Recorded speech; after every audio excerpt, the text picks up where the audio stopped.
Il-mexxej Laburista Joseph Muscat qal li l-Prim Ministru għall-unika wieħed li ma femx il-pożizzjoni responsabbli li ħal Partit Laburista dwar il-minimum wage.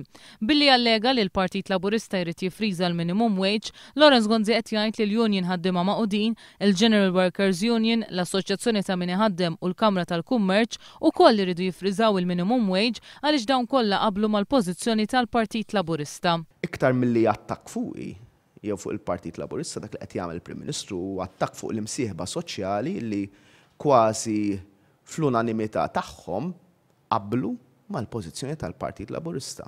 Iżda żgur li ħadd minnhom ma fehm dak li l-Prim Ministru qed jgħid li fehm, kompla l-mexxej Laburista Joseph Muscat. Aħna qatt ma semmejna żieda fl-għoli tal-ħajja l-kol għax hija ovvja li l-kol huwa ftehim bejn l-imsieħba soċjali kollha u l-Gvern li ma ftehim aħna m'għandna l-ebda ħsieb illi mmissu. Rifieri mhux ovvju li l-paga minima bħal pagi kollha l-oħra jibqgħu jiżdiedu bir-rata għall-għoli tal-ħajja. Joseph Muscat qal li Lawrence Gonzi għadu friżat fil-politika tal-passat. Tenna li d-domanda li kien mistoqsi waqt il-Kungress kienet ċara. Jekk fil-bidu tal-mandat ta' gvern ġdid, il-paga minima ix ser tiżdied li l-miżieda l-għoli tal-ħajja. Li kieku ridna nkunu populisti noqogħdu ngħidu iva.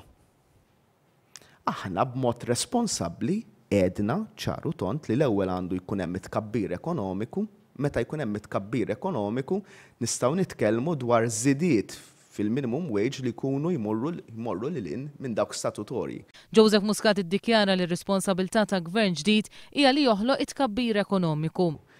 Jien nemmen fit-tqassim ekwu tal-ġid imma biex l-ewwel titkellem dwar it-tqassim qabel titkellem dwar il-ħolqien tal-ġid.